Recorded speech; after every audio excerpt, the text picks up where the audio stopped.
It's fleeting. Legacy lasts forever.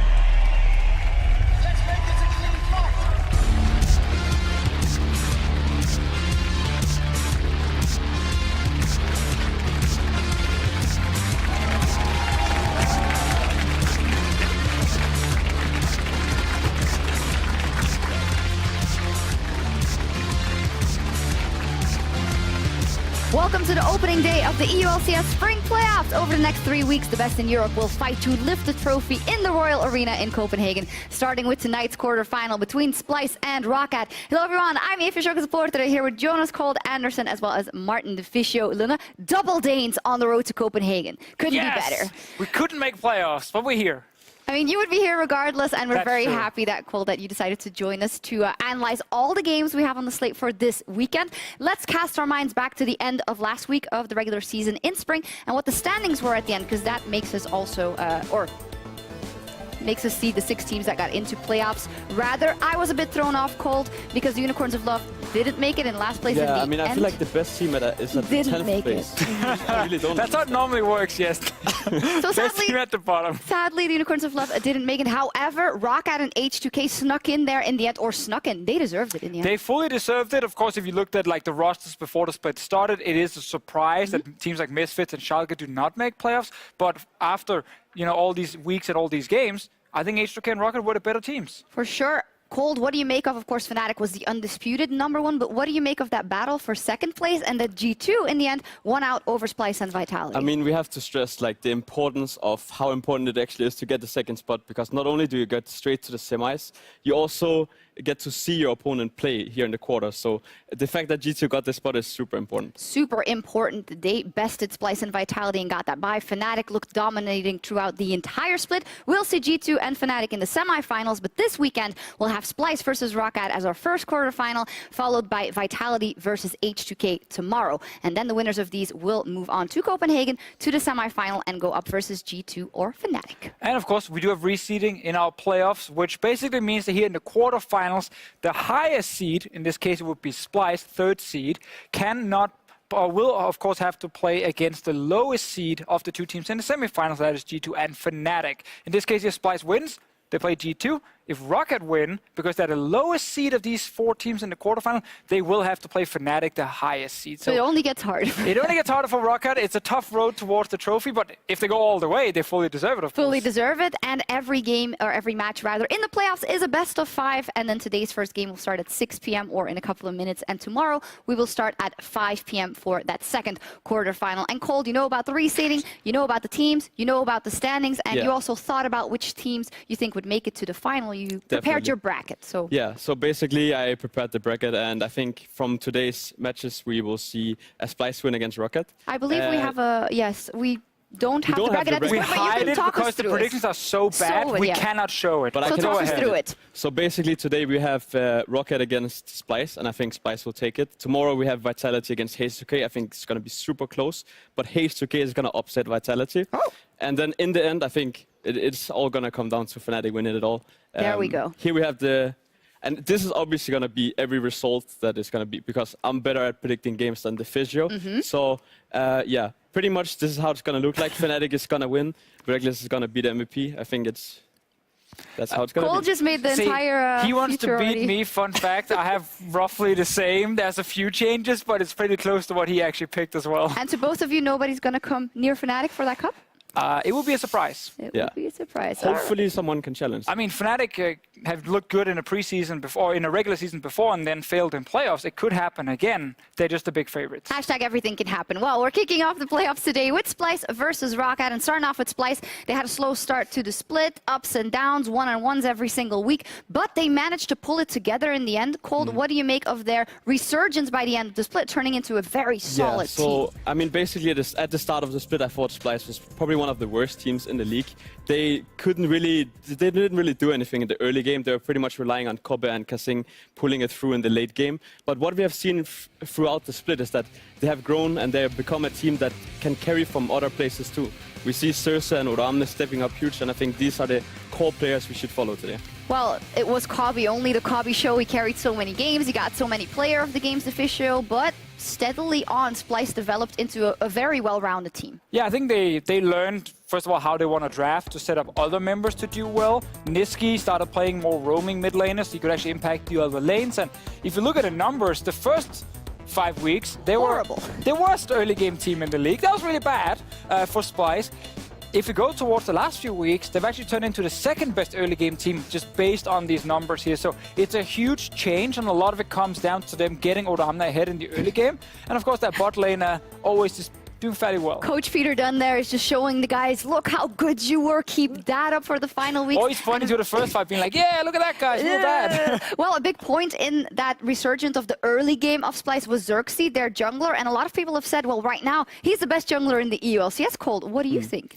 I mean, so basically, I thought he was kind of a victim of how they played early on in the split, where he couldn't really showcase anything. What I've been really impressed by him in the later stages, as he's been way more dynamic than he was in the past. He would be like kind of just a farming jungler, farming off scaling, not really doing anything. But the past couple of weeks, he has been very dynamic with his pathing. He has been ganking a lot more. He has been pressuring the map, and I think it's for sure that he is the best performing jungler right now. And he and his team, a very strong team, as in our first quarterfinal going up versus Roccat. It's going to be tough for Roccat, but it's the first time they made playoffs since 2015, so they're going to make it or want to show us something. It's not going well today, Martin, so take it away and tell us about Roccat. I'm the host now. We want to look, first of all, at how Roccat started this split, because they actually looked super good the first few weeks with pure teamfight comps. They were very quickly to realize you have to draft for late game. No one can finish games early anyway, and then we suddenly had like Blank and Hikyu actually looking very good on these late game carries, so they picked up a lot of early wins, which was very good for this team and surprised us quite a bit. Middle of the split, however, they tried to innovate. They wanted to be a split pushing team. We saw a lot of Blank in one lane, Profit in the other one. It didn't work. They lost a bunch of games, and they actually ended up on this 5-5 score after 10 games, so right in the middle of the EULCS. And a lot of people were kind of debating, will they make playoffs or will they not? Well, they showed us towards the end that they actually were good enough to make playoffs, because when they played against a team like Misfits here in week 9, they managed to actually basically destroyed him in this game, and have done it twice already, and knocking Misfits out of playoffs and making sure that this Roccat lineup gets in that top 6. They fully deserve to be here, and while they're not the favorites to this game, I think they have something to offer. They have something to offer. They 100% deserved it because they are on stage right now. But Cold, it is fair to say that they are the absolute underdogs versus Splyce. Definitely. I think the problem I see for Roccat in this series specifically is that they kind of do the same thing. They both want to kind of scale to the later stage of the game, and I just feel like Splyce has more reliable carries, and especially the AD carry. So I think that's where they have the edge. All right, we'll see. But for Roccat, there is a chance. So what do you guys identify as the strong points? What are the keys to victory if Roccat are going to take this match home today? So, I mean, the main key to victory is going to be Memento in the jungle. I think a lot of pro players are already praising him for a very strong split. And no matter what we talk about now in terms of other win conditions, it's all about Memento setting these kind of win conditions in motion. It all, to me, then starts with him. And then I see one win condition be Blank in the mid lane. We've seen multiple times this split. They get to late game with him on a champion like Azir. He becomes a big carry. And as long as Memento can make sure he gets ahead in his lane, they can actually rely on the late game where I do believe that Blank is actually a better player than Niski. So it is a potential win condition for them. That is an opening for them because Splyce and Niski has been the weakest performing member on Splyce. We can openly say that, so that could be an opening. Cold, what do you make of the bottom lane of Roccat? Is there any opportunities there? Yeah, so I looked at the Splyce bottom lane specifically, and I think as much as we praise Cobba and Kasing for being super reliable later in the game, they haven't really shown as much in the early stage, where the laning phase has been kind of iffy at times. So I think putting Norscaran and more aggressive supports, making Memento enable him to play aggressive, could be a condition for Roccat to get early leads. And if everything fails, then maybe we get to see Prophet on a carry again. We have seen the meta kind of go that direction up in the top lane. While he's only been playing tanks the last few weeks, he's had a week now to prepare. I've seen a lot of Swain in on his solo queue account. There's a lot of GP being played as well. There is a chance they put him on something where he can actually deal a ton of damage, and they try and play a bit around him. Try and shut down Odamne in the early game, which has been the main way for Splyce to get ahead early on. So there is actually options in all three lanes. It's very different how they're going to play around them, but it all comes down to Memento setting up one of these three lanes. Roccat have got options, they've got ways in, but somehow I feel like none of you really believe that Roccat can do it today. What are your predictions? I'm on Splyce 3-0 for this one. I think the coaching staff... I like that because most people go, oh, they'll win and then it'll be a 3-1. I did the same thing. It's kind of the exactly. Prediction. If you go 3-0, you're pretty boring, in my opinion. No, if you go 3-0, you're... Oh, sorry, 3-1, yes. If you go 3-1. 3-0, you're pretty awesome. Well, that's all I can say. I'm apparently pretty boring. But I think with what I thought Roccat approach would be to the game, by playing over the bot lane, they should at least get a single win. I don't think they will take this serious, but I think Splyce will take it 3-1. Well, we'll see. And you can also, well, weigh in on if you think that these guys are awesome or not. In tonight's edition of the EULCS post-game lobby, you can ask Cold and the Fishu about anything, but mostly about the playoffs. Just hit us up at LOL Esports on Twitter or Copenhagen with your questions using the hashtag, rather, ping the lobby, and then we'll check in on those at the end of the show. For now, though, it's finally time. We are ready to get started with the EULCS Spring Playoffs here from Berlin. Pyra, take it away. Thank you very much, Shocks, and hello all you esports fans out there. I'm Devin Pyre, technically, and of course, joining me to call all the shots today is Andrew Vedius Day. How are you doing, my friend? I am excited. We have a best of 5 today, Pyre. We've had a whole season of best of 1. Let's see what these teams can draft coming into an extended series. Adaptation, changing things up on the fly. Now, Splyce have selected red side for game number 1. They do have side selection for games 3, and potentially, if there is that game 5. But looking at Splyce, looking at Roccat, obviously this is one very favored matchup for Splyce, but we'll see what Roccat can pull out. They got tricks in the back. And I'm so excited for this draft. How will teams have prepared? I feel like there's going to be a lot of jungle focus towards both sides, given that Xerxes has had a bit of a limited pool so far this split. But right now we're yet to see any jungle bans come out. The Swain being banned away definitely suggests the Roccat looking for an early either Caitlyn or maybe Skarner priority. Yeah, we've only seen a jungle ban on the side of Splyce. That was Kha'Zix off the board, followed by the Azir. So they take a shot at Blanc's most played champion, and the Tahm Kench is off as well. Going forward, Roccat, they mix things up a little bit here. Do we see any of those jungle bans come through for that final? Ooh, well, that's the real question. Ryze actually being banned away, so 2 of Blanc's most played mid laners will be taken off the board. Next, he will typically move towards the Corki, but on 8.5, he kind of has fallen off in priority. And we did get to see a bit of his Anivia last week against H2K, where he did have that unfortunate wall. Still, though, overall, felt like he had a very solid performance, so we'll see what Blanc moves on to throughout the rest of the series. But no Zac bans, no Skarner bans, no Olaf, no Caitlyn. There is a lot available to play with for both these teams. Yeah, for both these junglers especially. Now, I wonder if they decide to first pick it up or if instead it's more of a bot lane focus. Roccat decide to lock the Xayah early for HeatQ. So there's a bit of a pivot here from Roccat. Typically from HeatQ and Norscaran, you would see a priority on things like the Caitlyn and the Braum, but naturally with the Braum being banned away, they're going to go towards the Xayah likely Rakan combo. Now Splyce, given that there are a lot of top laners available, Sion could be an early priority for them. Skarner would also be another good early pick to secure yourself a strong top side of the map, which is something that we've seen Splyce do a lot over the last few weeks. Yeah, it would be right in their playbook. No reason to change it up in game number 1.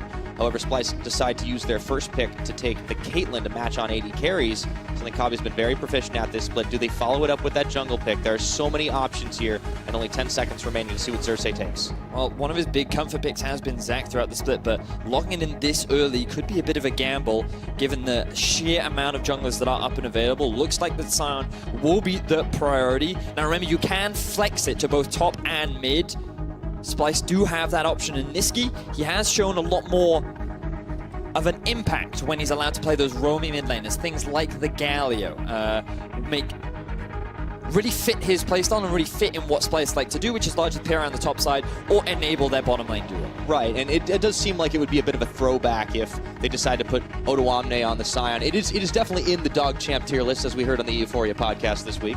Rakan's been locked in, though, so Roccat managed to pair the Lovers bot lane, and we'll see what they spend their final pick on. Skarner, it's been on our minds, on our lips, this entire pick and ban phase. This is where Memento grabs it, and it is. Feel like that for Roccat, Skarner is one of the best junglers for Memento.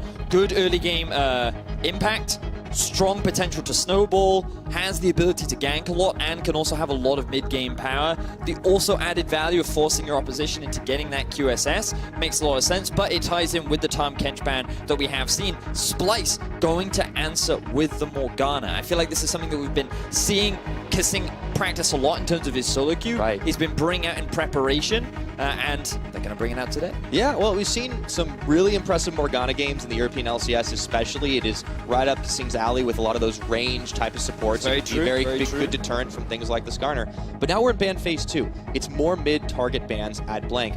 The Anivia, already gone.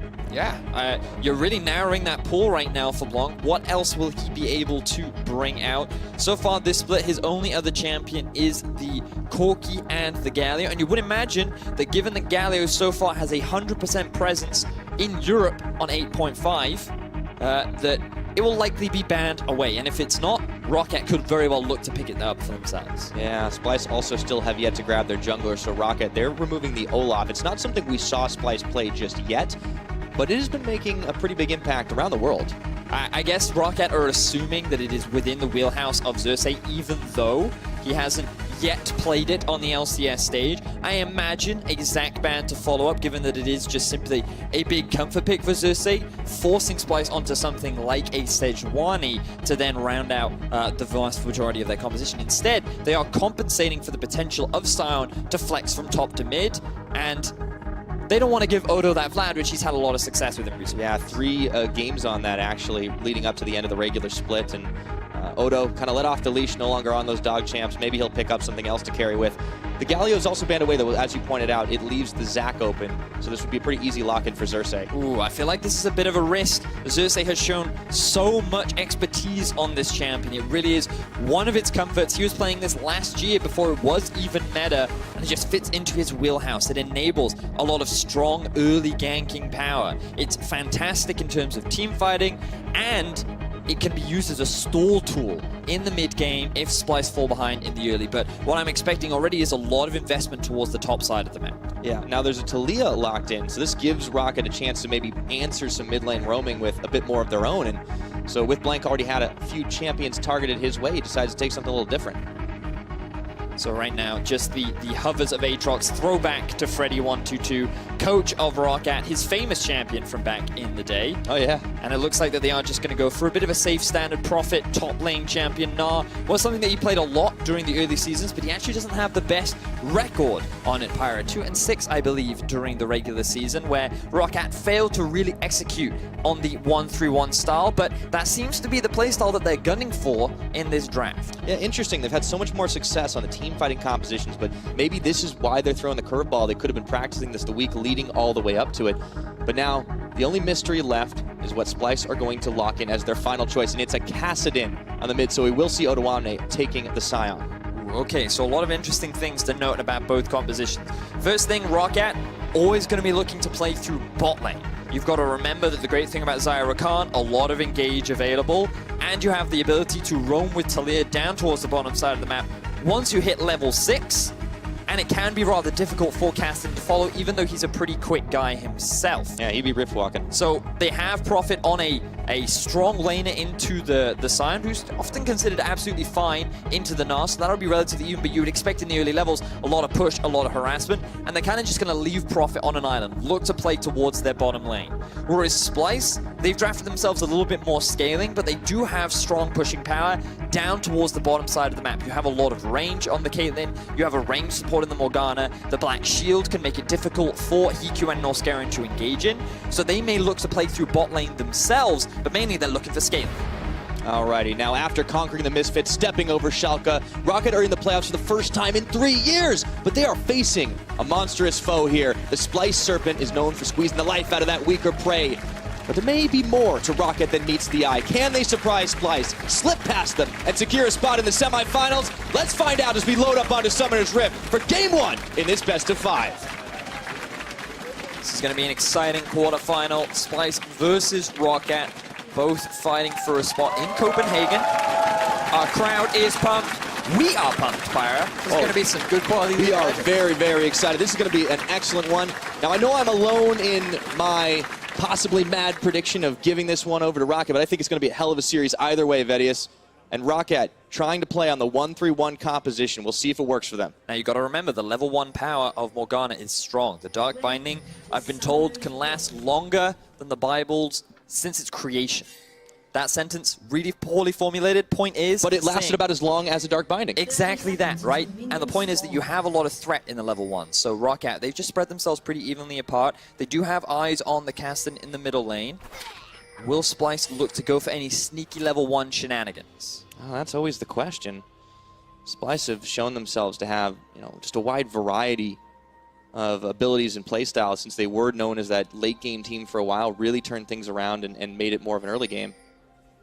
Well, we also talk about their experience too. I mean, these guys have been in so many playoffs and so many postseasons over the years, every single one of their lineup.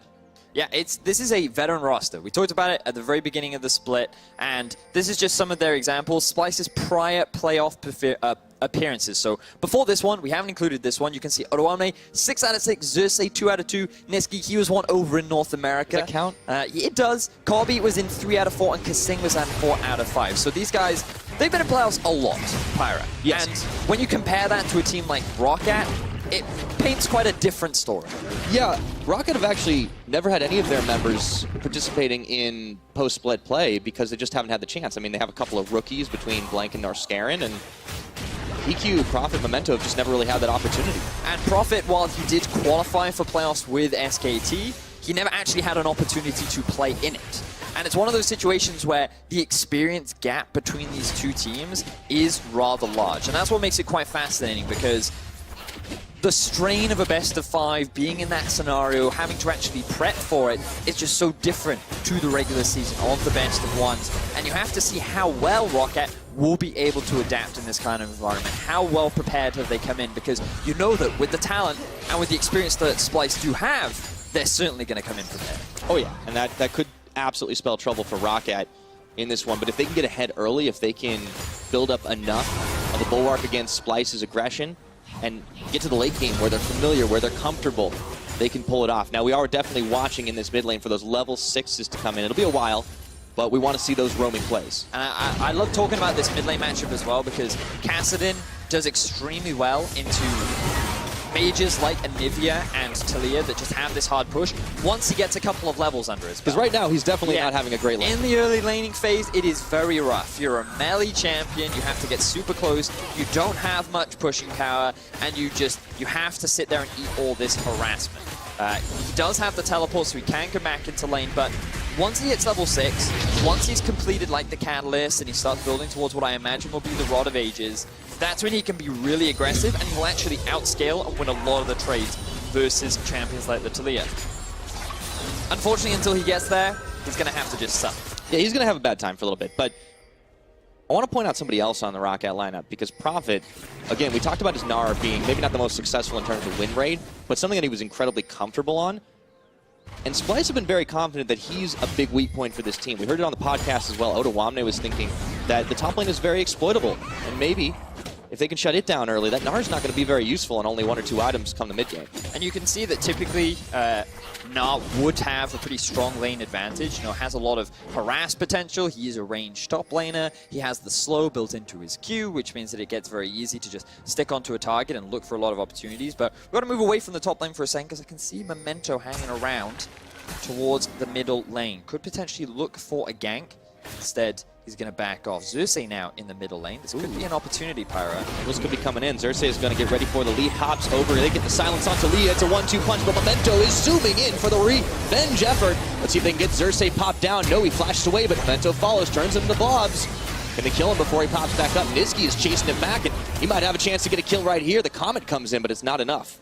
So the counter gank comes in from Memento. The only reason why he was allowed to do this, well, 2 reasons actually. He was already in position to look for a gank mid, but also the wards behind the Baron pit, this early vision being invested from Roccat, enabled them to keep tabs on Xerxes and give Memento the counter gank. And this ties in beautifully to what we've been prepping all week, Pyro, which is Roccat. They're a fantastic vision-based team. They're one of these teams that just invest so much into early vision because they don't really like going for a lot of early leads. They like to keep tabs on where the enemy jungler is. They like to see what's going on. They're in fact 2nd in the league in terms of wards per minute per game on average, and they are 2nd in the league for control wards purchase per game per minute. These guys invest so much in vision early on that they basically just want to keep tabs and have a good understanding of what the enemy is trying to do. Yeah, and this is what allows them to often get into those late game stages. They neutralize the aggression that other teams have. And I mean, it's obviously not just Memento, but he's a big part of really getting some of that vision down for the team and making sure that even a team like Splyce is going to have a hard time catching them unawares. And this could be a good opportunity for Roccat because one of the big ways in which Splyce has been dominating week 6 through 9 is through Xerxes, setting up a lot of early game ganks, largely through the top lane. But with the control that Roccat is so well known for, they're just keeping tabs on the enemy jungler and allowing these laners to play their style. Yeah, and it's a good thing you mentioned what they've been doing since week 6 because it's such a transformed team. They've been so different because they've just kind of played together. There's been a few players especially who have just kind of really stepped it up. You can certainly see that. Ooh, speaking of the duo that may step it up. All right, Memento, he's going to get caught. Xerxes and Odoamne bashed him. Let's see if Blanc and Prophet can come in to turn the tide here, but Nissi's even going to follow. Flashes forward to pick up first blood. Hell of another blade right there. And we praised Roccat for their early vision, yet it was Memento that backs on top of a ward. Xerxes was able to move towards the top side. They set up for the collapse with all 3 members, and even though Blanc got there first, it is Niski that secures himself first blood. This is the early lead that Splyce were potentially looking for to enable him to scale towards the later game. Splyce, that's a great start for them. Absolutely. So, it's been a little more quiet on the bottom side. We talked about maybe playing towards that, but Roccat have been sniffing a little bit further than maybe is necessary this early on in the game. It's Memento getting caught out. So, this is going to be pretty happy with the fact that he's got that kill early on and Caston. Somebody's going to scale hyper aggressively into the late game. Exactly that. Considering how far behind he was put early on, securing that kill will benefit him a lot in terms of experience and gold. Now that he's hit that level 6 mark, Blanc has to show him a lot more respect, but there's the ward. You can see it just sitting right next to Memento, just before his back was cancelled. It ended up interrupting him, and then we have Niski use the blast cone, flash, E, and the Q combo to secure a very easy kill. Yep, nicely played by him. Now, a big part of the Splyce success story we were talking about right before that kill happened is these 2 players. The Romanians have really been stepping it up. Odoamne, especially when he's unlocked on some of these more aggressive and less tanky champions. Yeah, for Ignore sure. the Scion. Yeah, the week 6 to 9, you can just see the jungle proximity that Xerxes has exerted, and the amount of early kills that they've been able to find has been very impressive for this duo. And so far, they've been able to find some early kills, but now Roccat trying to answer back in the bottom side. Good chip damage down to Kobe. You can see Blanc roaming around as well. They know he's here, though. Who's he going to impale? Gets exhausted immediately. Weaver's Wall's coming out and a teleport. Xerxes, they want to turn on Black Shield on top of him, looking for the Kavi damage. He's going to pull Memento back into 5 members of Splyce. And Splyce read the play beautifully. They're now going for the chase onto Blanc. Oh, boy. Blanc's in some trouble right now. Tries to get the knock away. Niski chasing him down, and the rest of Splyce are coming through. Welcome to the jungle, property of Splyce. Things falling apart in the early game for Roccat. They wanted to play through bot side, and while we did see a decent counter gank from Memento in the middle lane, it cost him his flash, and then he didn't look to play towards the bottom lane where they had the Zyra and their Khan. And now that it's a little too late, Splyce very clearly read the play. They had the double TP prepared. They got there before Roccat could execute. Now they've secured themselves 3 very early kills. That's that difference in experience really shining through already in this game where 3 kills to none and it's not even 10 minutes on the clock. This is definitely rough for Roccat. They're going to have to hang on for a while if they want to fend off the Splyce boys. So now we're not even 10 minutes into the game. Remember that Splyce have gone for a little bit more of a scaling composition with the Caston and the Caitlyn. And this early game, it's kind of the thing that Splyce wanted to avoid. So decent chip damage from Roccat. They're getting very far pushed up into the lane to allow the minion wave to hit the tower, then look for the dive. But unfortunately, the double TP comes in from Roccat. Xerxes reads the play well in advance, is able to move towards the bottom side. They set up the successful counter gank, and they end up with 5 people bot versus the 4. And now Roccat fail once again to find another opportunity. Yeah, it's been rough. Even though they do have the roaming ability, they're just not bringing nearly as many people there. And we haven't really seen Prophet been able to get involved. And he's, of course, gone for the Mercury Treads first as well. So while he's going to be able to chase down Odoamne here, his damage is kind of lacking at the moment. And we really need to see if he's going to have these impact in team fights, despite the fact that Roccat are kind of building for the 1-3-1. And the thing is, you got to remember that Splyce, they can actually match a lot of the 1-3-1 should Roccat even try to set it up, because Caston will be able to outscale the Talia, and he's currently sitting on 3 kills with already a completed Rod of Ages 10 minutes into the game. Yeah, that's not who you want to feed early on as the Cassidy. No, it is not. And Sion will always be fine into Nash. You can see a bit of a deficit really starting to form, but in the grand scheme of things, he should be able to hold a Nash in the late game. He will just go full tank, and he will be absolutely fine. So it was pretty important for Roccat to find this early lead, especially with the Snana. So far they haven't been able to do it. That doesn't mean things are completely lost just yet. They need to find more opportunities to gank off. Both TPs are down. Xerxes hanging around mid. Blanc will still always have push over a Cassidon. And so they just want to try and find another roam towards the bottom side of the map, see if they can find a couple kills, and if they can secure an early tower against the Caitlyn, that's definitely a window of opportunity where they can then start moving this Zyra Khan around. Yeah, he's got to be careful. Xerxes gunning for him right now as he flashes away but gets pulled back by the goo on the roots. See if they can make the play with the teleport coming in. Xerxes, he's already flashed out, and in comes Memento as well. Fast being wiggled, and Mega Gnar. Xerxes is going to get popped down once again. This is surely going to be a kill picked up for Roccat. All they've got to do is polish out the pieces, and it goes the way of Blank. So Roccat finally get a kill onto the board. They counter gank Xerxes effectively. He commits pretty hard into trying to get the kill onto Blanc. But then the TP comes in from Prophet. This is the TP advantage we were talking about. They're now moving towards the bot side. Memento still has his ulti up. Will they go for the tower, or will they look to just go for a couple of extra? Blanc is around as well. Does have his ulti too.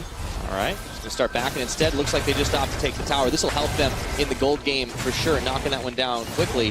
So Roccat definitely undeterred by the fact that they had a few poor attempts early on. Fire right back, get a kill, get a tower. So this is good for Roccat. This is the kill from earlier. We already saw we wanted this. to show it twice. We did want to show it twice. So this was the play that we wanted to show you guys. This was Xerxes just basically diving in. He's trying to utilize his ulti to not get CC'd, run away, but then Prophet's like, you know what, I'll trade flash for flash, I'll drag you back into my team, and then they're easily able to pick up the kill. Unfortunately for the bottom lane of Splyce, they couldn't rotate up. They were pushed under their tower by the Zyra Khan, which meant that they could immediately then transition towards the bot side. Roccat, good recognition that with Xerxes out of the picture, it becomes much easier to dive. Both teleports were still on cooldown, and this is what we were saying, right? The early game isn't completely over yet for Roccat. Even though they fell behind a little bit, they still have the ability to force a lot of these plays, and now they're looking for a mid-tier 1. Well, they can force the towers. They've got a lot of damage on that, and a quick charm, and pulling back in. Hikyu's going to knock down Xerxes. Pain Train's coming in looking for Blank. They're going to knock right into him, and Niski's going to get immediate revenge. Mid laner for jungle. So it ends up being a 1-for-1, but Roccat, they still have pressure. They should be able to secure this tier 1 tower. They're not letting the momentum slow down. Everything starting to pick up now for Roccat. And forget about 1-3-1, and they're just sieging down. Splyce haven't been able to find an answer here. We'll take a look at how that play unfolded again with the Zac hopping in, insta-charm. So this was something that we saw from Xerxes against Misfits, where he would basically just dive in on the Zac, and utilize the fact that he has the passive, he has the rest of his team to basically just stay alive and help wave clear. Unfortunately, he was not expecting the immediate re-engage from Roccat underneath the tower. They were able to find a kill. It was a good roam down from Odo that was able to at least equalize the kill, but Splyce, they still lose the tower. They're now down 2-0 in favor of Roccat. And now Hiku and Norscaran, they can just move up towards the top side, and Roccat can look to play towards that side of the map. Rift Herald is available too. Remember, they still have Skarner. The thing they have to respect is the fact that there is no teleport on their side versus the double TP that is now up for Splyce. So a dive up towards top lane could result in a 5-man party once again from Splyce. It also always seems wherever Roccat want to go, Xerxes is also there. The guy is just incredibly quick on the draw, despite the fact he's just wearing the brown bags on his feet. And once again, he's going to find Norscaran hanging out near the Rift Herald, but he's got friends. So Norscaran can't go for the 1v1 right now. So does he, though. Gets the charm up, Battle Dance, and they knock him right in. Kasing is the one they were looking for, who gets the Soul Shackles onto Memento as Xerxes pulls him right back in. Hiku coming forward. Nobody wants to take this fight right now, though. Or maybe Splyce do. Decimating Smash flashed away. Not is here. Gonna jump forward. Let's see. He's got a 3-4-man knockup right now, and in comes the Gnar. Prophet trying to stack that bar, and Niski's going to get a kill quickly before it all happens. Odoamne getting the help of a heal from one of his teammates. Prophet stacking the Gnar bar, looking to go forward. They take down Odoamne, and that is going to be the end of it for now. Ends up being a 1-for-1 trade. We talked about the double TP risk, but fortunately Roccat, recognizing it, used the window that they had built up in bot side to move Prophet over to the middle lane so that he could join his team. But Roccat, they were a little over-eager to force the fight before Prophet was really in a position to contribute. Almost ended in disaster. Still 1-for-1 now. Splyce, they're the ones that have pressure top side. They're looking to get a bit of damage down onto the tower. Might just be able to do it, but I think the scary thing about all these fights is that every single time Splyce gets a kill, it's Niski picking it up. Just look at how this all starts. So again, look at your mini-map. You can see that Sion TP's in before Prophet is in a position to contribute to the fight. So it actually starts off in a 3 versus 4 situation in favor of Splyce, but then the moment Prophet joins, Norscaran goes for another re-engage, a good wall to cut off the escape, but then Xerxes with the ultimate drags in Norscaran to the rest of his team. They have the range advantage, and then it's only Odo who, with no longer a flash available, gets chased down by the immense slows and long-range poke from the side of Roccat. You can see who's doing the work in that fight, of course. Blank really making up the bulk of the damage for Rockat's side. Still, though, Norscaran, even though he went down, it was a nice setup with the grand entrance. He was able to pretty much knock up the entirety of the Splyce team. He's definitely had a harder time on some of those champions that are maybe not quite so tanky as his favorites like Braum. Also true. On Norscaran, though, I feel like he is that kind of playmaker individual, and already we've seen him make a lot of plays this game, so I imagine that trend will only continue. Norscaran, speaking of, will now look to get a lot of deep vision down towards Splyce's top half. They will gain priority down towards bottom lane. You can see Prophet pushing that lane out now. Odoamne, he's grouped up, or he's starting to move up through the river. He's going to be forced to catch this wave, and this is again where they can use the fact that Prophet, he has teleport over Odo, so he can actually stay down here and keep the pressure on if he wants, or he can just group up with the team and look to try and use this window to get deeper vision down towards Splyce's side of the map, because they won't be able to match the 5 versus 5, and Roccat can just use numbers advantage to gain pressure over Splyce. There are so many things that were flying around up towards this top side at the moment, though, because both Roccat and Splyce want to try to contest out for the Rift Herald. It's Roccat who've got the priority on it. Got it already down to half health. Sinkabi sniffing around to see if they can maybe find a way in, but it doesn't look like it's happening. So Roccat, this will help them to be able to push down these turrets a little faster. This is what we were talking about. Note here how Prophet moved up towards the top side, grouped up with his team, utilized the fact that they have 5 members, and now Splyce, they're pivoting towards bot. While that was all going on, Niski roamed down. They now have 2 members here, but given that Roccat have the Rift Herald, they should have the tempo advantage, and they should be able to keep pushing up towards top. They're actually just going to let it go down. They're just going to trade towers for now. They want to be in a position to potentially contest the Drake, and they're just going to force Splyce to answer up topside, which means the Roccat, they can just rush towards the Drake, set up before it, and then they can be the first to make the play. Yeah. Does look like they're not keen to really give up any objectives, even for trading. If they can just contest every single one of them, they can keep it on the up and up. Still in the gold lead, of course, is 3-5 in the kills, as we're not quite 20 minutes on the clock. You saw a little bit earlier, Memento, his jungle proximity in this game has been really high because he's just been so active, matching Xerxes, gang for gang. He has also been one of the contributors to the early deficit that Roccat true. were in, going back to base on a ward and looking to try and make a play towards bot side, which Splyce very eloquently countered. But remember that it is important for Roccat to have this early game advantage, given that they do have the Xayah Rakan, they had the roaming potential from Blanc on this Talia, and they also have Skarner, who eventually will get outscaled into the late game, especially when things like QSS will come through, and the reality that Zach is an excellent teamfight jungler. And the reality that Caston's 5-0. Yes, That's not going to help. That is an unpleasant reality for Roccat. He's going to very quickly reach that Lich Bane state. He's moved himself up a tier. Wow, really going for that full scaling build. And this is where we'll start to see a little bit more of a split up around the map. This is where it could be difficult for Roccat, but they have a lot of roaming tools, mainly with the Talia. They still have a TP up for Profit. Double TP is going to be available once again for Splyce very, very quickly. Baron is coming up soon. All big points that both teams are going to want to make sure that they can control. Some of those extended team fights is certainly going to help Roccat, that they've been able to secure both the Ocean Drakes in this game so far. Once again, really contesting heavily for the objectives. It's been a pretty focused game for them. It certainly has been, and I want to take this opportunity, observers, if you could just show us the vision around the map right now, largely just for Roccat, and how much control they actually have over the entirety of the map. You can just see full river control towards the top side. And the jungle. Yeah, and you just contrast that to how much Splyce can see on the map right now, because they're kind of being forced into utter darkness, given that Roccat have so much early pressure. You can see one control ward littered towards the top side near their red. They have one ward down by the Gromp and Splyce. They basically see nothing right now, just as the Baron spawns. So Profi is going to keep creating pressure down towards the bot side.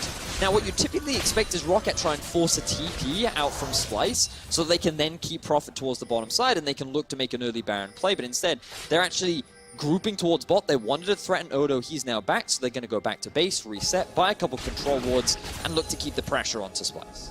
Yeah, definitely the thing that Roccat does incredibly well, maintaining control of this map here.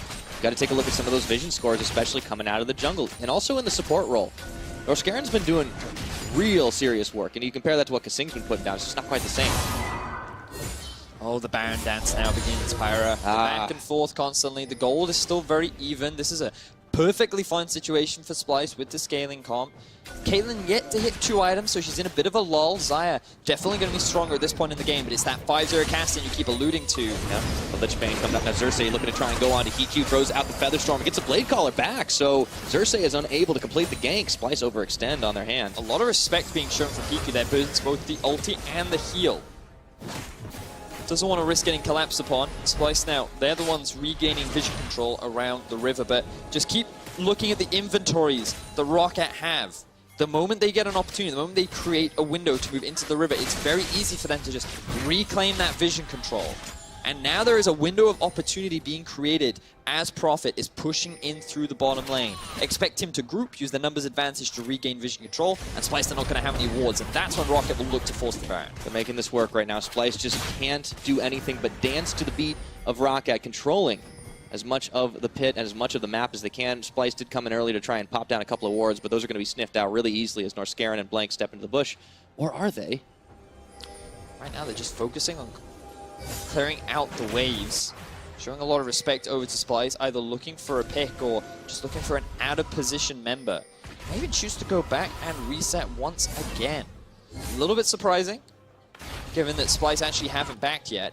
They haven't restocked on their wards, but they're playing the safe game. They're just going to focus even more on vision. Buy a couple of extra items, it seems, Pyro. Seems like Roccat are keen to just try and find a couple of those picks before they go for a big objective like the Baron, especially when you consider the fact that Memento, he's now not just got the Predator boots, but he has the Righteous Glory. He's going to be wiggling real fast if he finds anybody. Mallet now picked up for Profit as well. That's going to make things very difficult for Odo. Things are looking very good right now for Roccat. Even though the gold lead isn't monumental, they have a lot of control over the map. It's all about the execution around Baron. I've personally been a big advocate for Rockat's Baron play. During the regular season, they showed a lot of good control, a lot of restraint.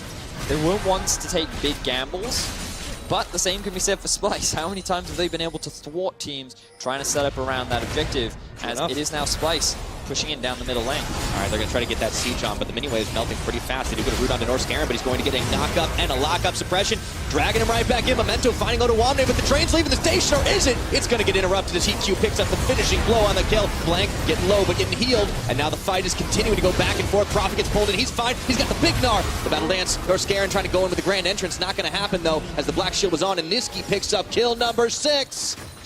And a bit of a miscommunication there between Prophet and Norskaren will result in the loss of his life and an overall 1-for-1 trade. Splyce, they wanted to try and force that mid tower down. They knew that Prophet was in the bottom lane. They were the ones trying to take advantage of the side lane pressure that they have. The play itself was pretty good, but the execution, that's what was lacking. Odawamne, he overextended underneath the tower. He disrespected the ability for Roccat to collapse, and he ends up losing his life. And that should have been a lot worse for Splyce. But as we mentioned, slight misplay, slight communication issues there for Roccat does mean that it ends up being a 1-for-1 trade. Now we're going to get to see how it unfolded once again. Kasing stepping forward, trying to find someone on that dark binding, and you know the rest. Yeah, and this is it, see, so he wants to try and walk up, hit the tower. He shouldn't really need to. He should rely on the Caitlyn to damage the tower. Ends up getting caught back. A lot of ultis were used, which means that Roccat at this point can't really commit to the fight. But Prophet goes in. He's trying to threaten some of the front line, maybe ulti under the tower, and then there you go. Prophet flashes out, Norskaren flashes in, and now that 5-0-0 cast in becomes 6-6. 6-0-0. He's hard to catch, too. He's got a QSS in his inventory as well as he keeps stacking that tier up, and seems like he can just afford to do this because he's not getting any weaker. And this is the most kills that Niski's ever had in a game here in the LCS. He's really stepping up huge. I mean, this Splyce never really plays around Niski. They never try to enable him to be a big carry, and often when Splyce fall behind, it is Niski that's one of the big perpetrators to why that's happening. But now he's becoming... He has to be the big carry for this game. Now he has all the kills, he has all the goals. A lot of focus is going to be on him to see how well he can transition this lead into these later fights. And it's crazy when you consider how, when we were looking at this matchup to set things up, we thought this was going to be the weak point that Roccat were going to be able to attack, because comparing to Blank, Niski just didn't look all that good on the stats and in how he was able to play it. It's definitely kind of turned around here. Memento is turned around as well as he gets exhausted trying to find a pick onto either Kavi or Kasing. Splyce are hanging around though. Here comes Xerxes hopping, insta charm on the Caston. Is going to be able to do enough damage. Odawamne comes right in, and Niski deletes EQ off the map, and they are going to be able to clean up the rest of Roccat. Double kill going the way of the Caston. Can he make it a triple? It gets stolen away by Kavi, and guess what, Vedius? It's Baron time. Beautiful flank from Odawamne. He hit directly onto the 2 carries, set up perfectly for the rest of his team to punish. They get themselves 3 kills, and Splyce, they're going to lock themselves in. The first Baron of our quarterfinals. 26 minutes, and Splyce are certainly pulling away from Roccat off a brilliantly executed team fight. Nice collapse all across the board. The only thing you can complain about is Kavi picked up a kill that clearly was meant for Niski. That's very, very true. 4-9 now in favor of Splyce. This is where things kicked off. Memento gets an exhaust out from Kasing. He's then disengaging. They try and get a bit of vision control. Just keep your eyes on the minimap. Sion comes in from behind. Blanc doesn't block it off. He gets a double knock-up onto the bot lane. Prophet goes into Mini Gnar, and Splyce can just continue the chase. Extremely well done there from Splyce. And good taking advantage of the fact that Odo, he had the push on bot. Prophet was forced to group up with his team. Roccat went to try and go for a pick, and then the moment Roccat tried to disengage, Odo is immediately there to get the follow-up. They get a really good team fight, and now they're the ones in control of the game. And once again, it seemed like Roccat might have had the tools to stop it for a moment. Norskaren gets the charm off onto Niski, but there's no follow-up damage because Xerxes is right in the front of it all. So Splyce are just executing these fights incredibly well. Extremely well. Still, they're the ones in control of the game right now. A lot of their power spikes have been hit. This is the late game that we were talking about for Splyce. They have now reached it. Level 16 Kassadin, that's the Terra Pyra. His ultimate is on like a 1.6 second cooldown right now. Dude, he's maxed out on the Darksteel. He should just get a Medjai's at this point. It's going to be really scary. So he can also split push very effectively. Yeah, we and talked I a don't little know bit if Prophet about can match that. Yeah, no, Blanc can't either. He is going to get crushed. You can see very early Banshee spell coming out from Blanc to try and mitigate some of that. But Niski, it's really difficult to catch him as well, because they don't have enough CC with this comp. He has the QSS, he has the Riftwalk. This becomes very, very difficult right now for Roccat. They're just going to have to do their best to stall out the Baron, look for a pick with the Skarner. maybe they can find a good flank off with Profit. But right now, this is Splyce setup. Yep. Try and close out the first game. And nowhere is the gap really right now more apparent than the items between the two mid laners. You already alluded to the Banshee's Veil. On top of it, he's got a Seraph's Embrace. But then, yeah, everything. Niski is not short for cash at the moment. No, he is not. So, how are Splyce setting up the map right now? We can see they do have a push down in the bottom lane. They will have to answer that top wave, but for now, they don't need to go and deal with it. Mandrake isn't going to be spawning for a while, and they still have a minute left on the Baron. So ideally, they want to regain mid control. They want to look to invade the enemy jungle and start getting slightly deeper vision and look to either make a play towards that mid tier 2 or play towards the bot. Given that they've sent Kassadin down there for now, you would imagine that they'll push in this mid wave and head towards the bot side, try and secure this tower with what remains of their Baron. Still 50 seconds. Prophet is going to go to match. He's near enough on the Narbar, but not feeling confident that the rest of Roccat can hold off this Splyce push in the mid. Rocket's still a little slow to respond, trying to get there, but the Caitlyn trap's deterring them. And it's looking like Splyce are going to be able to chunk this one down pretty easily. There's not a lot of damage that Roccat can push out. Prophet even scared to go 1v1 against Niski. He has very little magic resistance. That tower is dropping extremely quickly. Niski doesn't have to do anything, he just lets the Winions take it. Yep, the Cannon going to be doing a lot of work. You can see Splyce on their way through the enemy jungle. Hiku here to try and help, but Splyce, they know what they want, and they're going for it. Okay, Xerxes hopping in, but they didn't commit to it, instead preferring the tower. So Splyce, that's number 6 for them. Roccat have only been able to find the outers of their opposition this game. And with the Perrin buff all wrapped up now, it's closer and closer to that 30-minute mark, but Roccat needs some time to try and get back into this one. You know, and this early game looked very good for Roccat. Yes, very early on. It ended in a little bit of disaster. They picked it up, though. Out. Exactly that. That's the point that I was trying to get to. That Memento was able to find a couple of better opportunities down towards the bottom lane. Roccat, they were able to secure a lot of the outer towers, and they had good control over the enemy jungle. But then they were a little too afraid to force things. They had an item advantage with their AD carry, yet didn't try to gamble any fights. They played things a little too safe. They didn't want to run the risk. And then that allowed Splyce to find that one big team fight around the Baron area that's given them so much more control over the game. And Splyce, as they've shown over the last few weeks, once they get ahead, it is very difficult to get it back from them. Yeah, they are able to snowball things. Maybe not always in the early game, but generally speaking, they can just run away with those leads. It's going to be hard to break through the front line if Roccat want to try and take a fight. That's 2 Warmog's armors on Odoamne and Xerxes.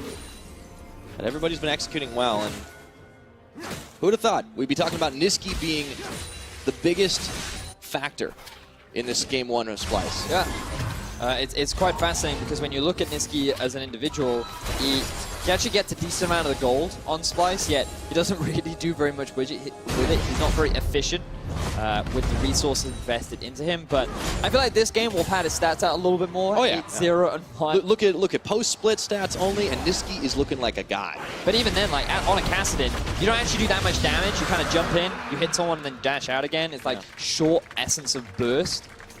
So maybe he will still be affected. Regardless, his impact is clearly very visible, given that no one can really rival him down in the bottom lane. Splyce now just using him to buy a little bit more time, keep pressure towards the bottom side of the map, as we imagine Splyce looking towards the top side as Baron will be spawning about a minute and a half. I think it's important to note, though, for Roccat that despite the fact they're getting pushed deeper and deeper into their own territory, they maintain this vision control. A lot of it is going away now because Splyce can march in and just take it. But Roccat continue to keep these wards down to keep eyes on what Splyce is doing so they don't have to walk in blind. Vision is important, and we knew it would be important coming into this game. Roccat utilized it effectively, or mostly effectively, to counter gank against Xerxes. Unfortunately, it was them that ended up getting picked off a lot. And I feel like a lot of this game has been execution errors for Roccat. Didn't play entirely well to their win conditions very early on. Memento maybe should have spent a little bit more time towards the bot side rather than even considering going top. But that's the advantage of best of 5 para. There is an opportunity to adapt. Things aren't entirely over yet for Roccat. They still have the ability to steal away the Baron, maybe get a good fight, but it's difficult because the scaling is on Splyce's side. They're known as a very good team fighting team. It's an 8-0-1 Kassadin that's basically full build. Caitlyn's got the 4 items now. I mean, yeah, everything's really coming together for Splyce. Exactly. This is going to be hard to bring back. Not impossible, but pretty difficult. Yes, it certainly will be. So, for Splyce, the veteran roster, going up against the young rookie talent. that is Roccat. Very little playoff experience. We'll have to see how Roccat can adapt. They are guaranteed at least 2 more games, that's for sure. Yeah, well, let's not write it before it's all over. Looks like the Baron due to come up in a couple of seconds. Let's see how fast Splyce want to try and make a play for it, or if they just actually look to bait out Roccat. This is the experience coming through. Oh, Kasing. He sends one Dark Binding, goes a little bit wide. EQ popping the Featherstorm, and in goes North Scare. Another combo. Can they get the deletion? It's Xerxes that goes down, but that's the tank. That's not who they want, and it's going to be an answer back on the Skarner. Now the Pain Train's coming in. The double kill for Niski, and Splyce turn it right around after Roccat spent everything they had in the tank. Kabi guns down Blank, and even Prophet can't get away as easily. Gets pulled back in by the Goo. The decimating smash into Meganar form. Kabi getting the double kill as he picks off the final member, and that is everyone gone. Ace at 33.5. 5-0, Splyce take everything from Roccat. They're not going to need the Baron, they simply want the base as they look to secure the first game in this quarterfinal. All they needed was the fight, not the objectives. Now, they don't have any minions right now, so they're actually going to walk away because they can't might have quite to go end for it. Baron, Pyre. Yeah, they don't have the minions. They can't look to quite end things just yet. Our calls were a little Man, that was going to be such a cool ending, too. Yeah, we set up perfectly. That is, you are unlucky. Unlucky. Well, looks like Splyce won't be as they secure themselves a Baron. Yeah, no contest possible here. I don't care how fast Memento is. He's not going to be able to get to the 5th time for exactly that. Inhibitor did go down as well in favor of Splyce. Good team fight, but when we bring the replay up, I want everyone to keep their eyes on Memento. Here will be the focal reason as to why Splyce were able to get such a convincing win. Keep your eyes on the jungler. Watch as he flashes in. Fails to get the ulti onto Kabi. Eats a binding. Gets locked up. And with him gone, with no engage, no target for the rest of Roccat to follow on, it is very easy for Splyce to re-engage. This is what we talked a lot about this game with regards to Roccat and some of the execution errors. And unfortunately, that was a big one in one of the late game fights that secured a 5-0 for Splyce. Right, I mean, you need to be almost flawless when you're this far behind to be able to try and pull a fight back, but that just kind of goes to show you some of that difference in experience. Memento, he said over and over that he wants to be the leader of this Roccat team. He's the one who's calling the shots for them, trying to set them up to make plays, and that is the big win condition for him to enable them in the early game, in the mid game, and the late game. And it feels like it's getting increasingly desperate here. And well, they kind of have to be there. 11,000 gold down. Yes, that's a big number. That's not a lot of gold to work with. So, 3 members grouped up, full Splyce around the middle lane. That will naturally push in. You can see a wave being built up in the bot. Top is kind of even right now. All right, they're scaring. They do have the Baron Baron. back. Elder Dragon spawns in a minute 30. I wonder if Splyce will wait. I mean, I'm sure they want to try and secure that mid, or sorry, the bot tier 3 rather. They'll just keep walking the super minions in the middle lane. I think they can just dive this. I don't think they really have to be afraid of very much given how much stronger they are than Roccat right now. Splyce, number ones to overextend in this game for sure. Knocking down the tower should be easy peasy. And just let the minions take care of the rest of it, and that's it. Doors open. Let's see. Prophet goes Meganar, but he's not able to find any damage. Niski trying to get a pick off onto North Scaren. Not going to happen. As he dances away, but Xerxes going in, looking for a pullback. Not going to happen there, and the inhibitor's still going to fall. All the same, Roccat running out of options, running out of time. They've got a tank. They've impaled Odoamne, but can they take him down? Can they turn the fight? Ace in the hole coming in onto North Scaren.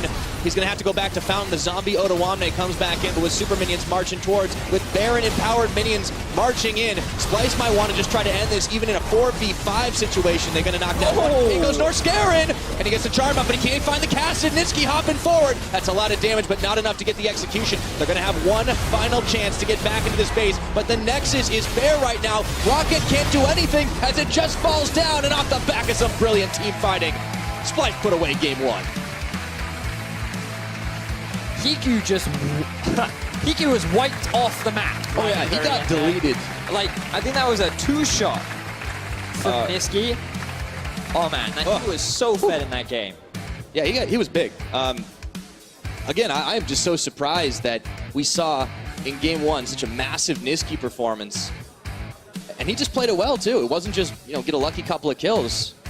He turned up the heat. Yeah, he had a big impact that game. He picked up a lot of kills. He did in fact have the highest damage dealt. Kind of what you'd expect from someone. And he built a Mercurial Scimitar too. That's style points. 12-0-2 is his final score. Well played from him, but overall well played from Splyce. Loved the Odoamne engage in the middle game, getting a great flank off, allowing Splyce to get such a convincing teamfight win. For Roccat, they had a lot of things going for them. Once they found the first early tower in the bottom lane, they moved around the map very nicely. They punished a lot of the Xerxes engages.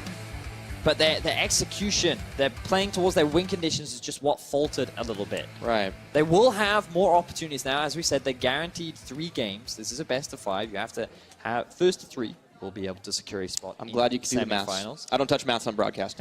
But the thing is, for Roccat, you know, we saw a lot of good things, but this is kind of why so many analysts were expecting Splyce to be the favorites, in that both these teams do a lot of very similar things. They have good control around vision. They team fight both very well. But when it comes to the execution, Splyce often have the edge. So hopefully Roccat will be able to shore that up coming into game 2. Yeah, we'll see. We haven't seen these guys do best of 5, so now we get to see what kind of stuff they're made of. Now, for more insight on game number 1, let's head over to Shocks and Friends at the analyst desk. And Cole. Thank you very much. What, are you implying he's not a friend of ours? I want to be funny. Well, he was right in the beginning of the day. Vedius just said it, but at the beginning of the day you said, Cold, well, to me, Splyce and Roccat, they're very similar teams, but Splyce does everything a bit better than Roccat does it. And that seemed to be, to me, a bit of the gist of the game, but let's take it from the start. Picks and bans-wise, we talked about keys to victory from Roccat. So what strategy did they go with this draft? So initially they actually went with the kind of strategy that I would like to see. The stronger early game jungler, using it into the bottom side of the map where they can play for the first tower, get drakes, and kind of snowball from this. But what happened was that they actually managed to make a lot of mistakes in between that gave Kassadin a lot of kills. And when Kassadin gets a lot of kills, it's not as fun to play League of Legends. I think we also saw in this draft that Splyce kind of predicted it. They knew giving over Desire meant at least they would have some sort of picks they could use in lane against it, so the Caitlyn Morgana is a fine answer. Obviously, if you then end up getting attacked by a jungler and a mid laner, it gets hard, and that's why the Talia pick actually made a lot of sense for Roccat specifically, to say, okay, now we have a mid lane champion who can actually fully snowball the 2 side lanes in this case. Unfortunately, the snowball went the other way, Splyce's way, and it wasn't from lack of trying from Memento. Actually, it was because of his trying. Tried too much. We said he was the key to a lot of what Roccat could do in this matchup, but unfortunately, the timing just was a bit off. Yeah, so basically here we see Memento getting picked off. But what is more important than this specific clip is what happened before this in the mid lane, where both Memento's flash was forced, but also both sums from Talia was forced. And this kind of snowballed into Splyce being able to punish. Yeah, and I do want to highlight, I think Memento going top there was the wrong call. They even kind of called off the play before it even happened. There was a Scion sitting there with passive, plus they didn't know where Xerxes would be. They probably had quite an idea that he was going to be topside to potentially defend this dive, so they called it off. And it actually meant they couldn't make this play on the bottom side earlier. Talia had level 6, Kassadin had no TP at that point. They could have tried to execute this exact play we saw where he died the second time, but they waited until double TP was available, and suddenly 5 members of Splyce read the situation. They TP'd down, they killed Memento again, and while they actually did succeed in getting early turrets down, as you see on your screen right here with Niski, he's Kassadin. He got 5 early kills. It doesn't matter how well you play around towers, that Kassadin will forever be a problem. Well, a funny note that I saw on the LoL Esports stats Twitter said, well, Niski had 5 games by the 15-minute mark. He didn't even have a single more than 5 kills game in the entire regular season. So at that point, you think, as Roccat, it looks pretty bad. They managed to hold their own, though, pretty good, but you knew that they were playing against a timer. You know that Kassadin is just going to completely run over you in the mid-game. And I mean, it's pretty good for Splyce, to be honest, that we see Niski pop off like this, because in the preview we were talking about that the bot lane could step up. We saw that top lane stepping up, but now we see Niski actually stepping into a carry role, and I think this should make the matchup even harder for Roccat if the trend continues. Unfortunately. Yeah, it's just a little bit sad because they actually had a decent tower lead. They got Rift held as well. They did a lot of things correct, as you said, in terms of getting down objectives. There was still only 1k gold ahead at 20 minutes. And Kassadin had like 2.5 items and a QSS on the way like a minute later. So they were on a timer. That timer suddenly was impossible for them to beat because this Kassadin was fed free kills, a champion who normally never gets early kills. So it just made it almost impossible. Yeah, when he does get those kills, he is something to fear. Let's take a look at the replay, a very painful one from the side of Roccat. It is where Kassadin can really show his might, and it's what locks up the game for Splyce. Also, I like the engage. Yeah. Xerxes into Ramna already calling. He's coming from the bottom side, and then, of course, the fed Kassadin one-shots whatever target he jumps. And the moment they lose this fight, it was completely over. And it's pretty much just a dream for the Kassadin that he has two heavy tanks that can just force the fight whenever. And he can kind of wait until cooldowns are used, and then he can jump in. And then we just see what Kassadin can do. And I think at this point, it just becomes very hard for Roccat to actually win the game. It is, and I do want to echo what you just said, Cold, about Niski being the only person we had question marks about for him. For him, this must be a tremendous boost to his confidence, knowing that he could do this in game 1. It can be worse game 2, right? Other members on Splyce can step up, but his confidence should hopefully make Splyce's chances even bigger, and unfortunately for Roccat, make it even harder. Yeah, and also in a best of 5 already, when you pull out things like Kassadin early, you show it against the Talia. The team like Roccat will have to think about that for the next draft. I think they're going to, on Rockat's side,